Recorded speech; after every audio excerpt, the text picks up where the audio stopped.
Welcome everyone. My name is Bilal Orfali and I'm the Sheikh ZAYED Chair for Arabic and Islamic Studies here at the American University of Beirut.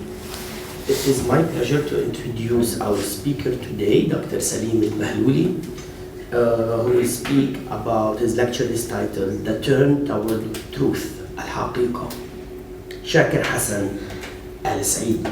This lecture is organized by the Sheikh ZAYED Chair for Arabic and Islamic Studies, the Department of Arabic and Near Eastern Languages, and the Center for Arab and Middle Eastern Studies. Dr. Saleem Al-Bahloly is a research scholar at NYU Abu Dhabi, where he works on the intellectual legacy of religious traditions in the modern world, particularly in the arts.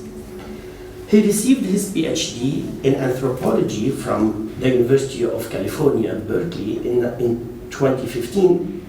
In 2016, he worked with the curator Catherine David to develop parts of his dissertation into a retrospective of the artist al-Azzawi at Madhaf Arab Museum of Modern Art in Doha. He has had fellowships at Johns Hopkins University and the University of California, Santa Barbara. He is working on a book about the artist Kadhim Haidar, al-Azzawi, and Shakir Hassan Al Sa'id, all Iraqis. And yesterday we also had a talk by the Iraqi artist Hana Malala, so it's the Iraqi week par excellence, and the art week par excellence here in the Sheikh ZAYED Chair. We're also preparing for future events next year. In addition to his book, to the book that he's writing now, I showed yesterday, we gave them as gifts, so I don't have more copies. His book, This Green Is Not Green, which is letters between Hana Malala and Shakir Hassan Al Sa'id. Yes, many other books in preparation. Saleem is an anthropologist by training, but his work is deeply rooted in art history, Islamic studies, Sufism in particular. I enjoy my conversations with him on Sufism, Arabic studies, textual tradition, history of ideas, all of this. It's a little bit intimidating for me as a philologist. But he does it wonderfully and links all these things together. He reads the artists that he reads within their European, Arabic, Islamic, cultural, and political context, and which is something that's also wonderful in my opinion. So please join me in welcoming Dr. Saleem Al-Bahloly to AUB.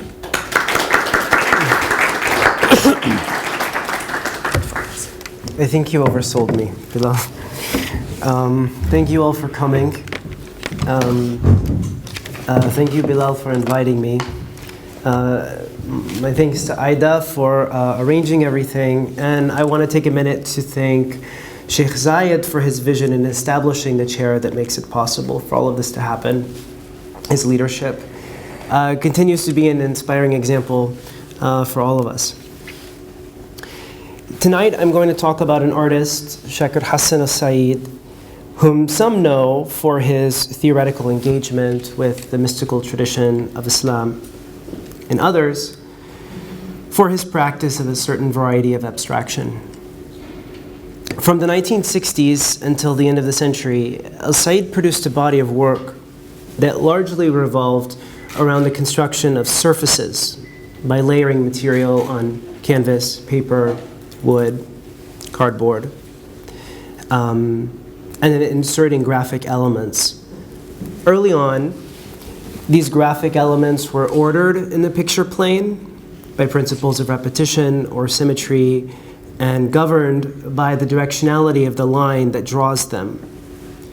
These graphic elements would become more diffuse, more scattered, produced with increasing spontaneity. They would come to take the form of erasures or redactions. Eventually, the graphic elements in his work would gain definition as acts of signification.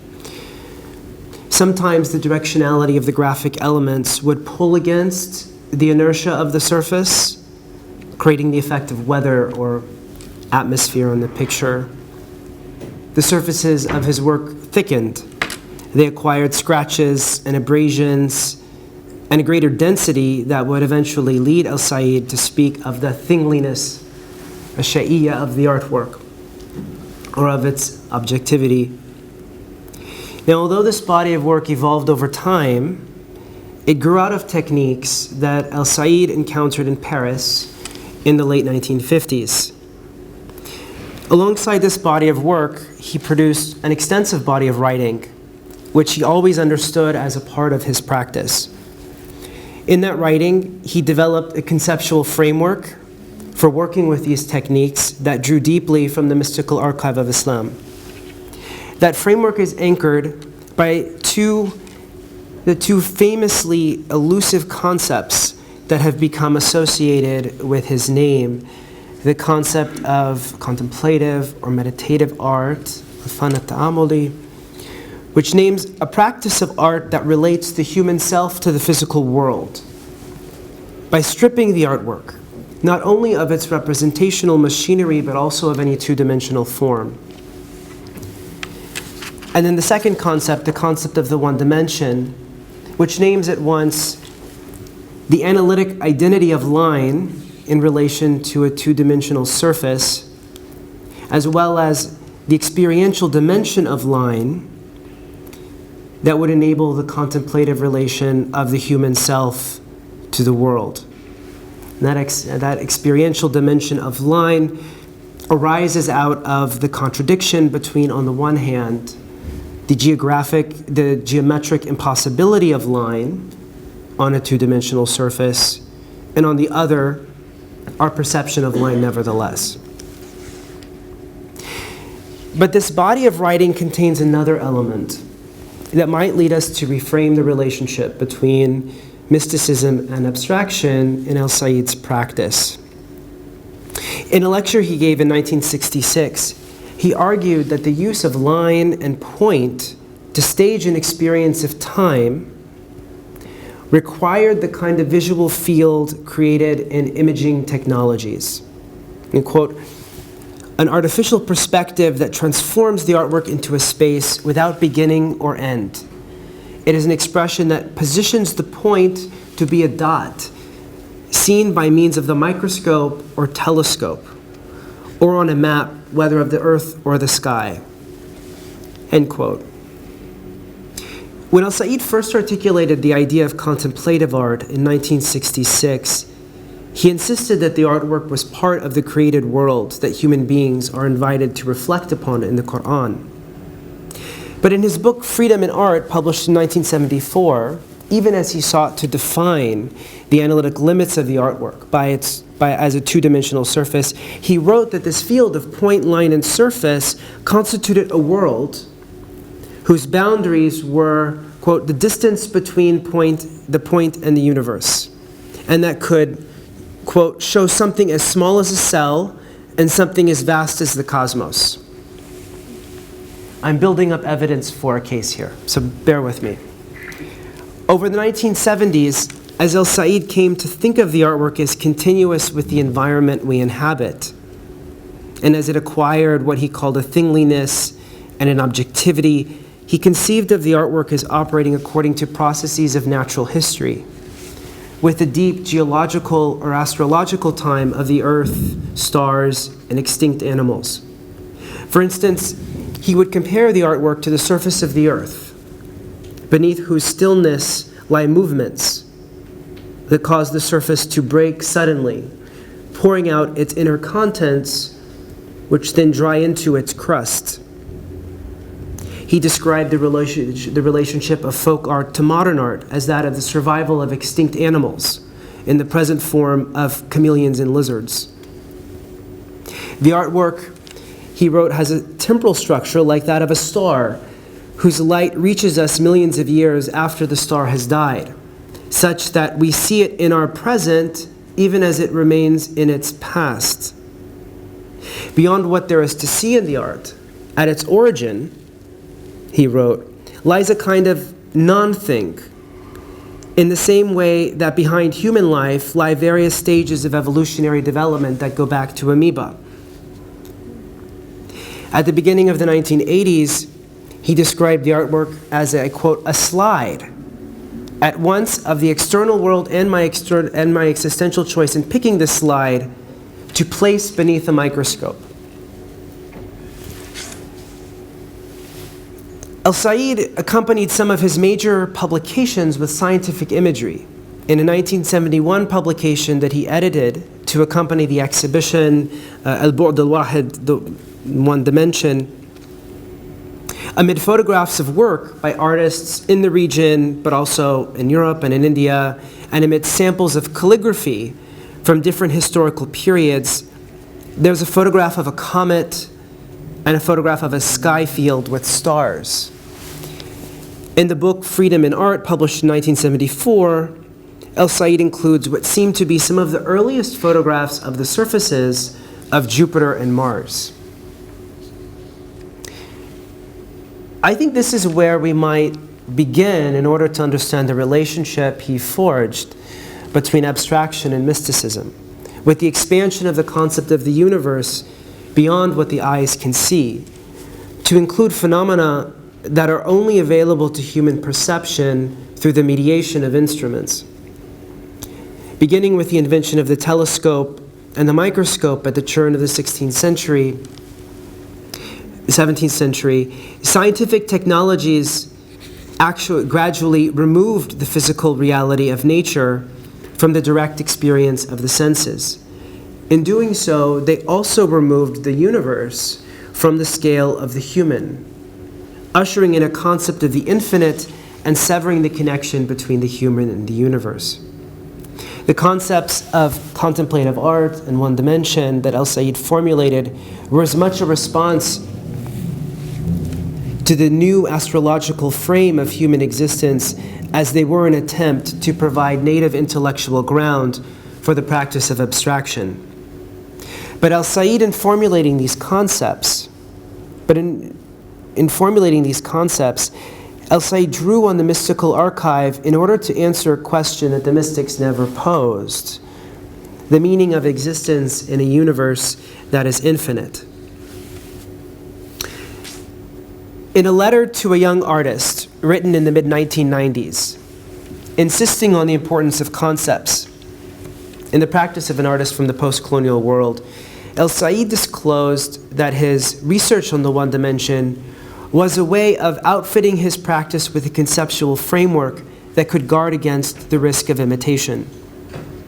But concepts had been central to his practice from the beginning, because it was as much through language as through images that he had been introduced to the problems of modernism that would preoccupy him as an artist. The problem of the subjectivity of the artist, and the problem of truth or reality, the problem of al-Haqiqa. In books and magazines that circulated to Baghdad, in Arabic and in English, Al Sa'id learned of a crisis in art. That crisis was said to have begun with Paul Cézanne, who had shattered physical reality in his painting and thereby released the artwork from the chains of objective reality. With this shattering of physical appearance, an opening was created for the artist to introduce values that did not depend upon nature and then to create a new world. But this new subjectivity of the artist came at the cost of estranging the public, and it was coupled with the replacement of nature as an object of art by reality, or vérité. Different styles of art emerged depending upon where they located reality, whether on the side of the object as in Cubism or on the side of human emotional life as in Expressionism or Surrealism. Throughout the early 1980s, Al Sa'id rehearsed this crisis in his own writing numerous times. The crisis of how the artist should exercise their freedom, how to establish or reestablish a relationship with the public, and where reality lied. He would seek solutions in the folk painting he encountered in Bakuba, where he worked as a teacher while he was taking night classes at the Institute of Fine Arts. Solutions that involved using collective symbols to express general emotional states. And he would propose his own concept of life as the site of reality. The English word reality was translated into Arabic as al-Haqiqa. It entered Al Sa'id's vocabulary along with a number of other terms that would stay with him for the rest of his life: subject and object, time and space, movement and stillness, repetition, continuity, self, world, the absolute, rupture, al-mutlaq, wal-intilaq. This vocabulary imparted an enduring awareness of the two-dimensionality of the picture plane and an intention to line as a value that is always exceeding, surpassing the form that it draws. Working within the field of possibilities outlined by this vocabulary, Al Sa'id adopted two major devices in his painting: the distortion of human form, or tashwih, in order to accommodate the artist's freedom of expression, and the patterning of the surface with geometric shapes in order to solve a problem of space created by the abdication of natural perspective and the disappearance of the thing. In what he himself identified as his paradigmatic paintings of the early 1950s, he used these two devices to reconstruct motifs from popular culture. A shrouded corpse that appears in the mourning processions for Al-Hussein, and the historical mythological figure of Al-Hussein's only surviving son, Zayn al-Abidin. But he used these motifs mindfully as a shared language, shared between artist and public, to render what it is to be human. At the same time as he was searching for his own resolution to the crisis of art, Al Sa'id was encountering, and it led to folk painting, Al Sa'id was encountering firsthand an array of traditions that exemplified an awareness of the two-dimensionality of the panel surface. Decorative crafts and folk painting, or cafe painting, he saw in Bakuba, for instance, where he taught. And later, after he was able to travel to Paris, the sculpture of ancient Mesopotamia, its ceramics, manuscript illustration, the Islamic arts of writing, and the ornamental surfaces of Islamic architecture. The modernist vocabulary he acquired provided a language for reading across these traditions and for bridging them with modern art, particularly the consciousness of line as a free pictorial value. He took interest in the morphology of line in ancient ceramics, how it moves between the ornamental and the semiotic, the continuity of line in manuscript illustrations, the movement of line in calligraphic prayers, and the stillness of line in the ornamental surfaces that covered mosques. Now, all of this is to say that Al Sa'id's interest in line was deeply rooted in both the historiography of modernism and the historical traditions of Iraq prior to his engagement with the mystical archive, or alongside that engagement. How Al Sa'id addressed the problems of modernism that he read about, the subjectivity of the artist and the question of reality divided between human self and world, was shaped by the broader intellectual environment that followed the Second World War. Initially, his response was shaped by existential philosophy and humanism, but the decade of the 1950s was marked by a struggle between figurative humanism and abstraction, and that struggle came to be reflected in Al Sa'id's thought and practice. In 1955, he received a government scholarship to study at the École des Arts Décoratifs as a non-diplômé student. He was enrolled for less than 3 months before he dropped out for medical reasons and returned to Baghdad. But he went back to Paris in 1958 and for about a year attended a studio at the École des Beaux-Arts 3 to 5 times a week, drawing live models. And he spent a lot of time seeing things. On the one hand, his visits to galleries and exhibitions, particularly that of the Mexican painter Rufino Tamayo, affirmed Al Sa'id's interest in humanism as the international art form. Enough so that he wrote a review of the exhibition along with shows by the Indian artist Saeed Hussein Raza and the Japanese artist Akira Kito in the journal Al-Adab. But on the other hand, the horizon of his practice was dramatically expanded by his direct encounter with abstraction in the first generation form of a Kandinsky show of work from the Guggenheim at the Musée de l'Art Moderne, which he also reviewed for Al-Adab, and in the second generation form of what is called lyrical abstraction, a practice of abstraction that's centered on the introduction of signs into painting. I think that the encounter with Kandinsky had two effects. It suggested to Al Sa'id a relationship between the visual field and an expanding conception of the universe.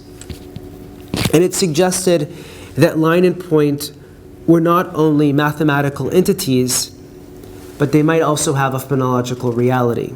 And I'm summarizing from the review in Al-Adab.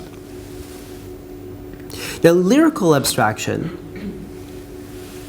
had emerged in Paris after the Second World War, largely following the example of the American artist Mark Tobey, who conceived of a meditative practice of painting in opposition to the action painting of his contemporary Jackson Pollock. It also had a relationship to mysticism, but that relationship to mysticism, the relationship of lyrical abstraction to mysticism, has not yet been fully understood by historians. But its main characteristic was an exploration of signs that was inspired by Japanese calligraphy. When Al Sa'id first began to introduce Arabic letters into his painting in the early 1960s, he referred to the examples of Mark Tobey and Georges Mathieu, who, quote, Georges Mathieu, whose graphic research almost considers the hand of the artist as a seismograph in recording data lines. A few years later, in 1971, as he was theorizing the use of writing in the artwork and the kind of line it could generate, and compiling in a book documentation of different instances of what he would call the one dimension, Al Sa'id included images of work by Tobey and Mathieu. And in an artist statement that accompanied the exhibition of the one dimension in 1972, here on the bottom right, describing the role of spontaneity in the production of the written line, Al Sa'id even adopted the comparison to the seismograph. Now, it was certainly to outline his own path among these developments that Al Sa'id formulated the concept of contemplative art in the mid-1960s, and the concept of the one dimension a few years later in the early 1970s. The contemplative in contemplative art may have been borrowed from the meditative orientation of lyrical abstraction, but in the essays where Al Sa'id introduced the term in the newspaper Al-Jumhuriyya in the summer of 1966, it was opposed, it being contemplative and contemplative art, was opposed to the vocabulary of creation that he and others had employed over the previous decade. The problem of the subjectivity of the artist that Al Sa'id had read about in the historiography of modernism, and that he identified with the existential philosophy and the humanism that emerged following the Second World War, had led the artist himself to think that the artwork was a means for expressing a human truth. But a larger conception of the universe that he acquired at the end of the 1950s, in part by seeing Kandinsky up close, as it were, and in part as a result of the broader context of the space race, seemed to indicate that haqiqah lied neither on the side of human subjectivity nor on the side of the objective world, but somewhere beyond them both. To correct for his earlier humanism, Al Sa'id sought to rethink the artwork within an ontological frame located on the level of the universe, and that he constructed across a semantic axis in Arabic, Kawn, Takween, Mukawwan, Kun, which obviously doesn't hold in English.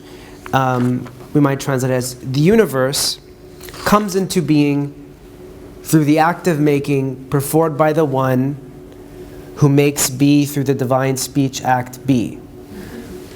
Kawn, Takween, Mukawwan, Kun. Because Shakir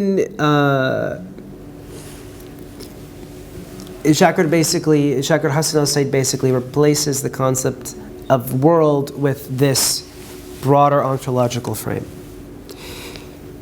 Because human beings are unable to make things be, and are enjoined in the third surah of the Quran, which Shakir cited, to reflect on what is, art, Al Sa'id declared, can only then be an act of witnessing. The word contemplation was opposed to creation, but it was also a synonym for that act of reflection, al-tafakkar in the Quran. However, contemplation is not what Al Sa'id took from the mystical archive of Islam. What he took was a structure of the self that would displace the concept of subjectivity that he read about in books and magazines and that had dominated his understanding of modernism. And he took as well a metaphysics of the Arabic letter. The mystical structure of the self and the metaphysics of line were to reconfigure the relationship between the artist and the viewer, shifting it from a communicative relationship in which the artist expresses truth to a public to an experiential relationship in which both the artist and the viewer participate in an act of witnessing a non-human truth. Now, by the mystical archive, I mean a corpus of texts consolidated in the 10th and 11th centuries that gathered the biographies of the early mystics and described their experiences and teachings in order to provide exemplary models and guidance for a movement that was growing across the Islamic world. The rules of life documented by this corpus of texts had taken shape largely in Baghdad in the 8th and 9th centuries, whereas the historian Alexander Kinish has observed an asceticism that had spread in southern Iraq following the Islamic conquest, focused on prayer and fasting, cultivating states of sorrow and fear of judgment, encountered the various philosophies and sciences brought to the capital of the Abbasid Empire. This conjunction of spiritual exercise and theoretical speculation resulted in an account of the human self in which the self was linked to the universe through a sequence of states of mind, at the end of which one might experience an annihilation of self and a disclosure of truth. In the 3 essays he published in Al-Jumhuriyya in the summer of 1966, Al Sa'id applied the structure of the self to the practice of art.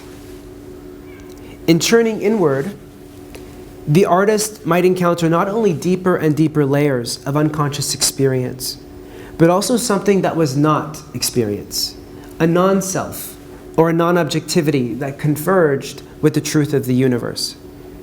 This non-self or non-objectivity could be externalized in a description that then makes the non-self or non-subjectivity available to the viewer for contemplation. Al Sa'id characterized this process as both an ascent, mi'raj, in that it scales levels of art practice from the local to the national, to the international, to the cosmic, and a descent in that it scales levels of visibility, moving from the human toward elements that have the form of the microscopic. In other words, contemplative art is not about the local or the national or even the global. It shifts things to the scale of the universe as a whole. And what appears in the artwork are not the bodies of humans or animals, but something more basic, something that resembles the form of bacteria. I'm literally paraphrasing. Thus, the method for describing the externality that the artist encounters from within revolves around line and point. But it sought not just the directionality of line that interested Al Sa'id in the 1950s, when he was wrestling with the crisis of art and exploring all of these different traditions that he was encountering firsthand. The directionality of this line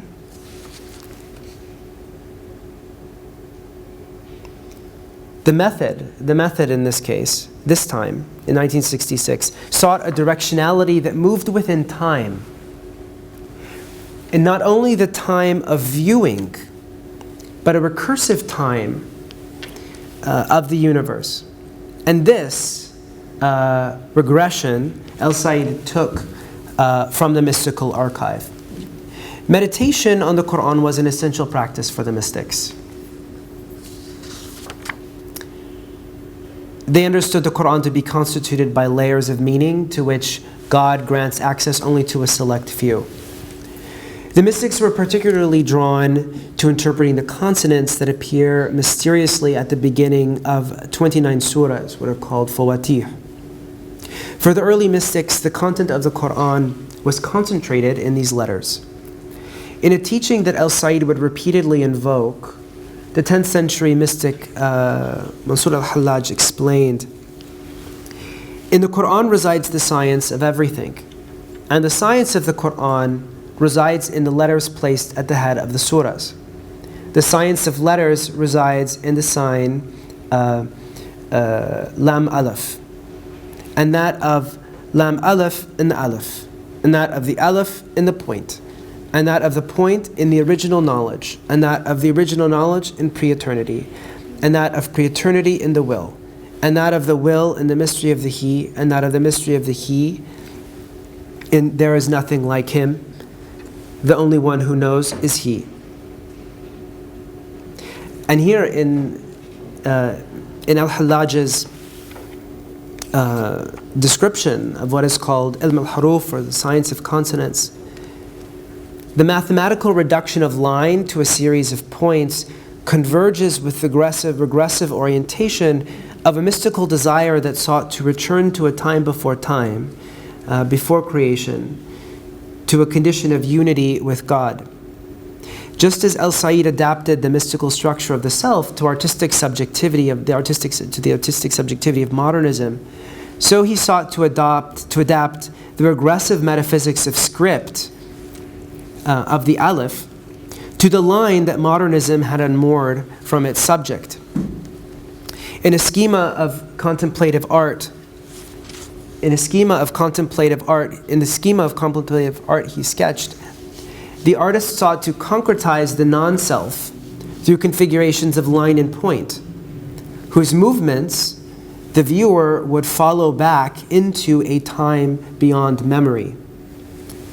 Over the next decade, over the 1970s, as he sought to develop this regression, Al Sa'id would move beyond the mystical archive, suturing to the mystical regression the forms of geological and astrological time I pointed to briefly at the beginning of my talk. And so cracks in the street or in the wall might perform for us moderns the same kind of experiential knowledge as the early mystics found in the concentration of the Lam Aleph in the Aleph and the Aleph in the Nuqta, in the point. To conclude, I want to return to the relationship between art and science. In a long footnote to the last of the three essays Al Sa'id published in Al-Jumhuriyah in the summer of 1966, where he first articulated this concept of contemplative art, Al Sa'id wrote that contemplation is the faculty for disclosing truth that positions the artist as a beholder of the universe in its original virginity. This suspended state of standing is at once the end and the beginning. The idea that there is a truth that takes the form of disclosure or revelation, it goes back to Plato. But one of the great unanswered questions of modern thought is, what is the relationship of this concept of truth, the disclosive, revelatory concept of truth, that also lies, by the way, at the foundations of existential philosophy, to the propositional concept of truth that lies at the basis of modern science, the concept of truth as objective validity, as a representation, a proposition that corresponds to a state of affairs. Does the scientific concept of truth exhaust the reality of the universe? Does the artwork enable a relationship to a different kind of truth? Do we need machinery that modernism does not provide? The kind of machinery that Al Sa'id sourced from the mystical archive? Machinery that, to use the vocabulary of the mystic al-Nafari, stands the artist and the viewer in a standing where it is possible to behold the universe in its original virginity. Thank you.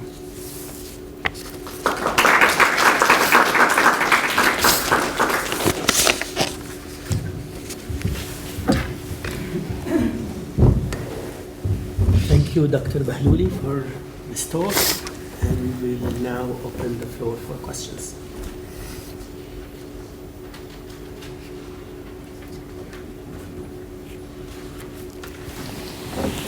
Just one quick question. Thank you very much for your talk, and I'm sure it wasn't easy for you to put it together or to present it, because it has various concepts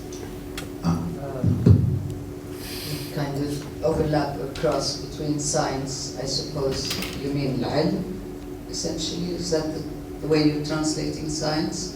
Al-ilm? Is it al-ilm?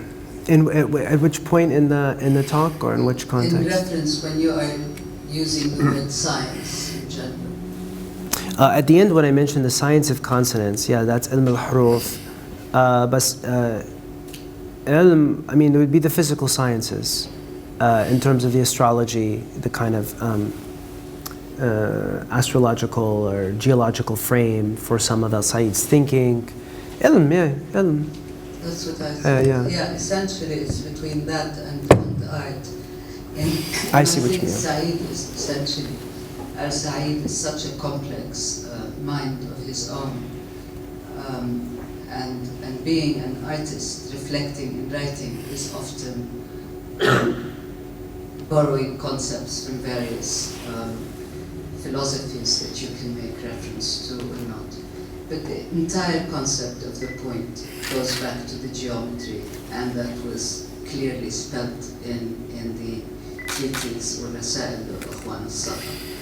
And unlike al-Hallaj talking about the lam alif and going back to the point, it's all about the point starting and the point being the beginning of the letter alif. And that's, there are two questions I have here, one on Sa'id for you, and whether you've investigated them. A is, why is the word shay'iyya translated as thingliness, or that quote you have in English? And is waqfa in English standing, or is it more of a spiritual pause?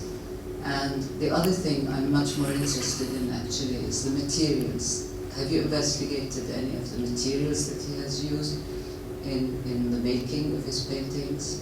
Because there's an interesting insight that I had from one of his paintings that I discovered.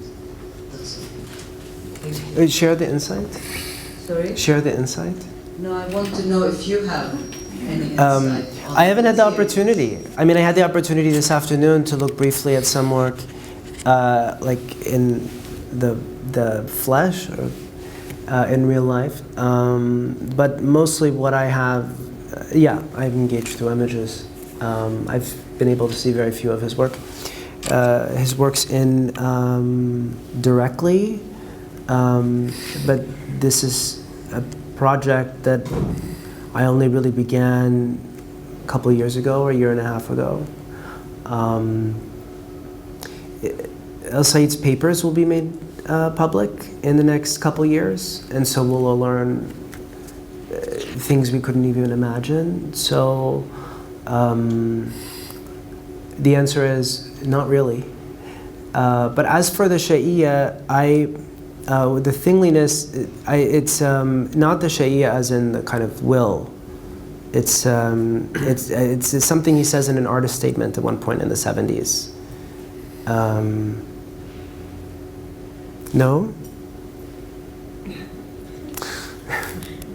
My colleague.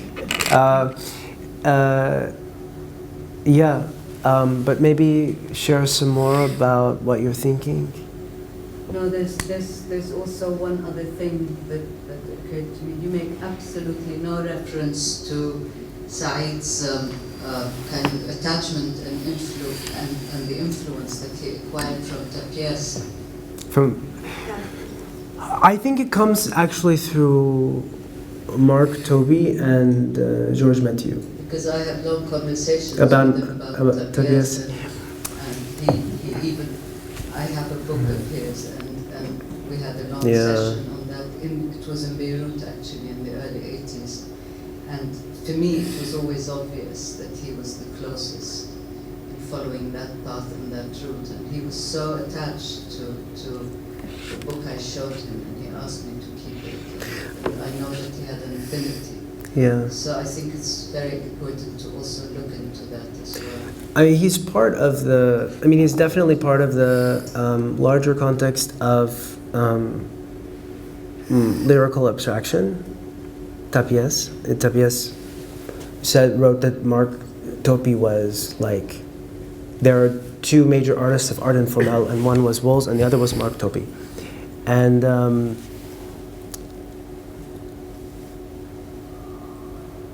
you know, when I read Shakir, my conclusions shift constantly. And the fact that he mentions Mark Topi and Georges Mathieu early on, and then they kind of disappear, it's not that it makes me suspicious, but it makes me wonder that he's absorbed them so fully that they drop out of the footnotes, so to speak. But yeah, I mean, because I didn't know him and I didn't have these conversations, and I'd love to hear more about the conversations you had with him. I only have access to what's in the documentary record. I guess we can do that after dinner. Let's take a few more questions and then we can come back to this. By the way, Waqfa is, of course, Nefari, it's the Arabic translation. And of course, what it means, it's a spiritual standing, but the official translation is standing. Saleh and Nadia. Just to reconcile everybody, actually I truly believe that he was more into Toby and Mathieu probably till the late 70s, and the influence probably of the Wolz and Tapies came pretty later, so both, why not, but not early on. And just ملاحظة يعني most of the Sufi artists that I have known, Salwa Shakir, Samir Zayed, to a certain extent Nabil Nahas, that we know less of his work, but because I had long conversations, and of course Shakir Hassan Al Sa'id, they have these. We would think that religion or the Sufi appartenance and science are not the same thing. But when you talk to these people, their understanding of Tawheed, so God that is one with multiple manifestations, and that God is everywhere and in nowhere, makes them super fascinated actually by sciences. Salwa Shakir was absolutely fascinated, and by the gravity when man went to the moon, and later on by genetics in a crazy way. Same thing with the fractal and Nabil Nahas, and my knowledge, my relationship to Samir Zayed. For them, science is only a confirmation of their research or their quest for the hidden system that some people would call God, some others would call pantheism, but that is really about life, and they are the same thing for them. I mean, I'm just making this remark about my conversations with those people, and they don't see any contradiction between them. You want to comment on this? I don't think there's a I wouldn't say, I don't know enough to say there's a contradiction in the case of the Islamic tradition. I mean, obviously, one of the points I want to make or develop in this work is to show that the mystical tradition actually offers us a lot for how to live in a world, in a time where we are so oriented towards the cosmos, towards inhabiting Mars, etc., etc. So I don't think that there's any tension, but the history of the modern world is one in which the scope of religious traditions has been increasingly circumscribed. That's really a history of Europe and Christianity. I mean, of course, this is very complicated. It is more complicated than that because historians of science have actually shown how Christianity has enabled the development of modern science. So I should stop talking, but I agree. Nadia. Thank you very much. I have three related questions. One is about, you were mentioning his private papers, to what extent those change the way you read his published work, whether it kind of gives you a new perspective to read those, and connect to his published works, whether you know anything about the readership and who he was writing for, and whether it was speaking kind of to debates that were happening. And connected to that, if you can say maybe a little bit more about the networks he was part of, also regional. I'm particularly interested in relations to here, to Beirut. So obviously you came in the early 80s and had long conversations, but if you can speak a little bit to this as well. Yeah, thank you. So I've only been able to interact mostly with published work, but he's published some of his private writing. My sense as a reader is that he was always writing for himself. He was his own audience.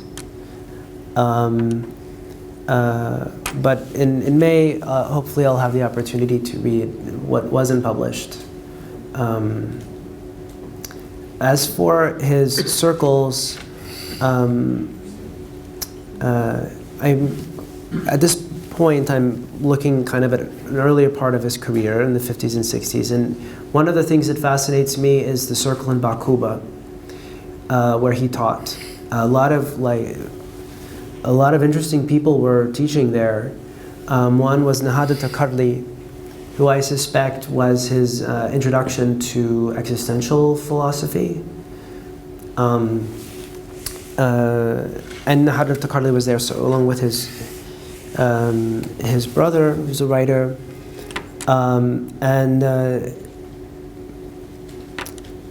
excerpts from his journal were published in Al-Aqlam, or in an Iraqi magazine in the 1980s. His excerpts from his journal in 1953, and they actually list the names. He actually lists the names of all of his friends, and I think it would be a really great dissertation or a book. Bakuba, that moment in the early 1950s when all of these young and. Can you say a little bit about it? What Bakuba?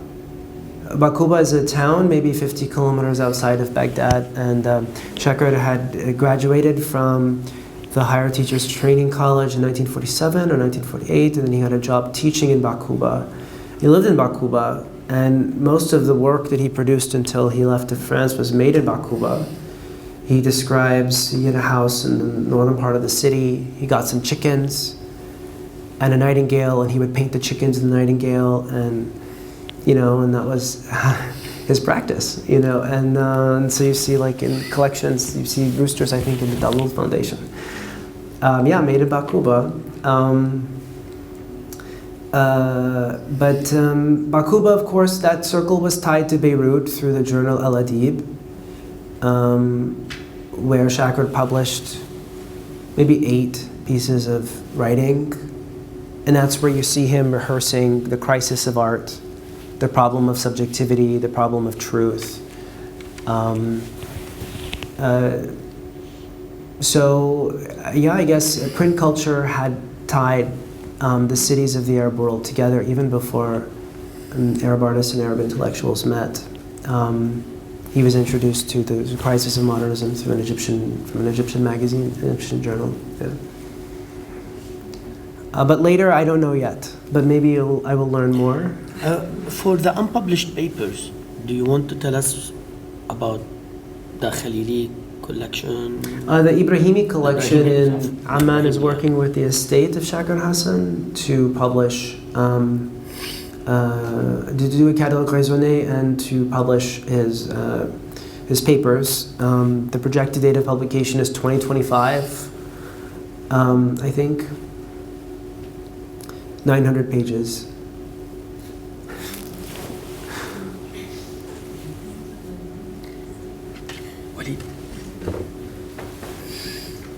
Thank you very much.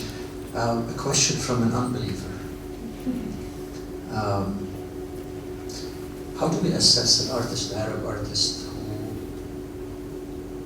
who sees modernity and modernism in crisis rather than modernity and modernism being a crisis, fundamentally, and then answers the crisis by seeking a wholeness and claiming access to it with such, in very poetic but inflated statements like the artist beholding the universe in its original innocence. I mean, for an unbeliever, what remains of this artist's work if you don't believe in this?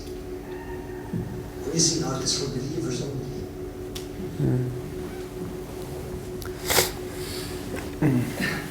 An excellent question. It is a great question, and it's also a question whether his work, he was ever able to actually achieve what he sketched out for himself. I mean, maybe it was just a horizon for him that oriented him in his practice. Hana and I were talking on the way here about how it seems that in the 1950s, really Shakir was all about the datiya of the artist, and the question of datiya that comes from modernism. And then the 1960s on, he's just trying to kill the datiya. But he never succeeds in killing his datiya, his subjectivity. He would probably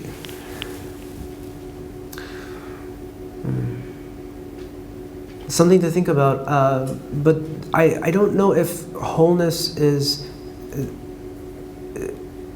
the same. I don't know if wholeness would be the right description of the kind of annihilation of the self that he's aspiring to. And even in the mystical archive, annihilation was a temporary state for many mystics, for many Sufis. There was, for one school of Sufis, it was a kind of return to life after annihilation. And one continued to inhabit, a kind of fractured existence. But at the same, I do want to say this. In the piece that he wrote, the review of the Rufino Tamayo show, and say this piece, he does kind of say that it's in art there is a just kind of permanent crisis of form since the very birth of the image. There is this crisis of form that has no resolution. So I think he would actually share I think maybe the second of the viewpoints you offered at the beginning of your question. Thank you.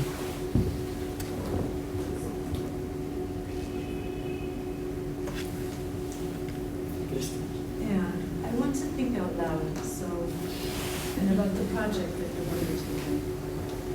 Would you say this is a project of finding appropriate archives that allow you to vocalize artistic intentions that have been misperceived due to formal similarities with other sources?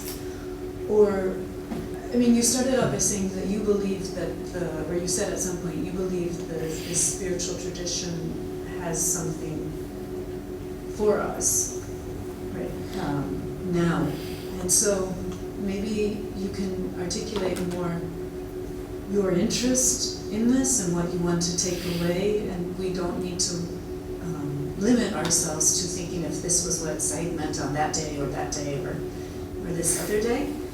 And I really appreciated your description at the very beginning of the layerings that build up and then kind of seem to take over that two-dimensional space. So is that a description that you started with and then went into the archives, or did the artwork teach you to look for certain things, or what exactly is the relationship that you're hoping to establish or clarify or call us to attend to? Yeah, thank you. I don't know, just personally, it's kind of amazing that all these people in the 20th century became interested in these writers from 1,000 years before.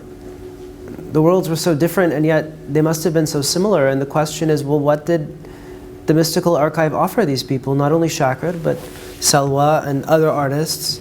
And the writer I'm very interested in, Aziza Said Jassim. I mean, the turn to tasawwuf was a thing in the 20th century that I think I'm working with Bilal to try to understand.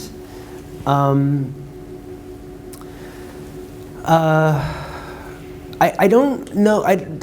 What I struggle with is methodologically is not the misrecognition or the kind of the misidentification, formal misidentification. It's that there's context. There's context to his practice that was just lost with the passing of time, and I'm trying to recuperate that context. And maybe I make mistakes and I miss out on the importance of tabi. But I feel like it seems that just with the passage of time, there is a kind of erasure, historiographic erasure, and that's what I'm working against. Whereas I think earlier, those of us who work in this space, 10 years ago, we were really fighting against the problem of likeness and difference. But yeah, now it's more about trying to recover the context, because then I think we can see the art.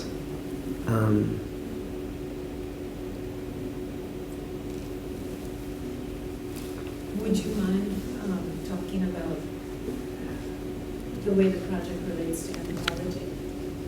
To anthropology? I know you've been books upon it.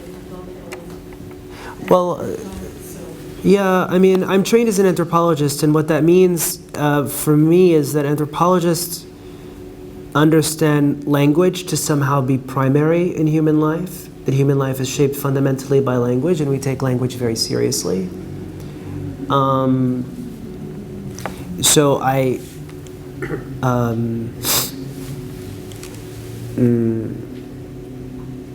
take Shakir's language very seriously, and that's the anthropology in this project. The focus on language and vocabulary. Vocabulary enables people to do things, and Shakir took his vocabulary from many sources, yeah. So life and words. There's the anthropology. Yeah, sorry. I have a few questions, but they're selfish questions. So, yeah, well, thank you. But I'm a philologist, right? We appreciate texts, and I see that Shakir is using texts throughout. I might not relate to the conception of truth. There is a picture of the maqamat, Yeah. right? And yeah, how does Shakir relate to this? If you tell us more about this, because this al-Wasiti, this is al-Wasiti, right? But he probably saw it in Paris, in St. Paris when he was in Paris, right? So if you can tell me more to understand how this discovery and rediscovery of the maqamat of al-Wasiti that were recently published, of course. Another question that I had, if you go to the, of course you're talking about the line and the dot, but I see magic squares Where? too with the occult sciences. And I've seen it in the image that Salma, Dr. Damlouji has as well. And of course, there's a whole debate whether this is Sufism or not, or occult sciences and the relation of occult sciences to Sufism and all of this. But having read البعد الواحد of Shakir, he is definitely understanding all this as Sufism, right? Because he has these texts from Al-Buni that he puts them in a sequence of Sufi texts. Right, so this. And another question that I had, the Paris period, right? Because from my conversation with Dr. Damlouji, to what was he doing in Paris, really? Right, like it was a scholarship, right? But what did he do with this scholarship? If you can tell me more about this. Yeah. Well, so with Al-Wasiti, he was introduced to Al-Wasiti by his teacher, Jawad Saleem, at the Institute of Fine Arts in the early 1950s. But by his own admission, by Shakir's own admission, he didn't really get the Al-Wasiti thing. He was interested in something else. He was interested in humanism and what he called social expressionism. But he did write a piece about Taswir Islami in 1952 in Al-Adib. And he characterizes, he places Al-Wasiti in a tradition of Eastern painting, as the representative of Eastern painting. And he characterizes that tradition in terms of being concerned with reality rather than nature. So this is one instance where he's applying the modernist vocabulary, the modernist distinction between nature and reality to the traditions he's inheriting or the traditions he's encountering. And he characterizes it in terms of the illustrations, in terms of their use of line. So, yeah, one of the things he learns reading this art historian at the University of Alexandria, Hilda Zolosher, is that with the loss of the object, suddenly all these pictorial values of color and line became free. And he is then applying that. That gave him vocabulary to see. He's applying that to the Al-Wasiti illustrations. He does it only in passing in 1952, and then in 1958 he sees the manuscript, he buys the reproductions, and he gives a talk about Al-Wasiti in 1964. It's a very weird talk because it's right after the Ba'ath coup, and he argues that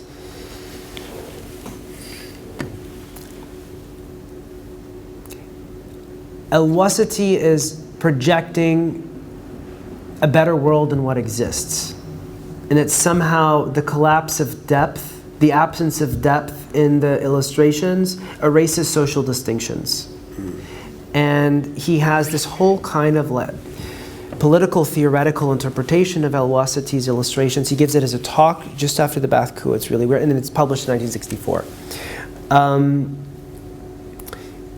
The magic squares. Yeah. So you will find throughout Shakir's, I will argue that throughout Shakir's career, from the 1950s to the end, his major focus is the relationship of that to the alam, or that to the kawn.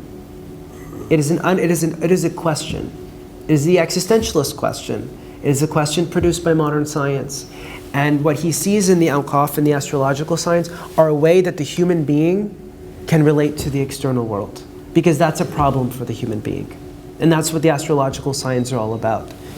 He does other things. He tries to connect the different civilizations in Iraq. So he will try to connect the form of the square in the awqaf to the patterns, the decorative patterns on kind of Sumerian ceramics.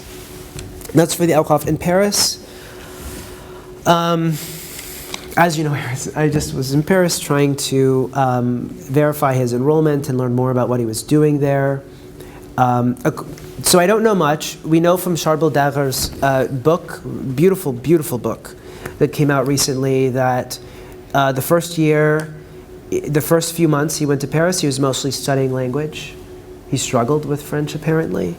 I know that he enrolled only on October 19th, 1956.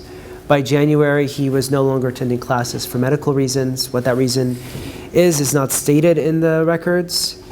We know that he goes back to Paris, and between February 1958 to January 1959, he attends 3 to 5 times a week a studio of Raymond Leguer. French is awful, I don't know.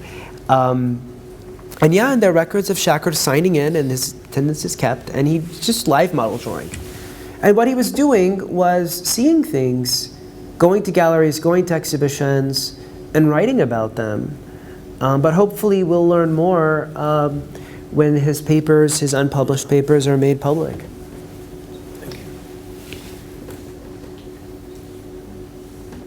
Okay, no more questions. Thank you, Dr. Bahloly. Yeah. Thank you.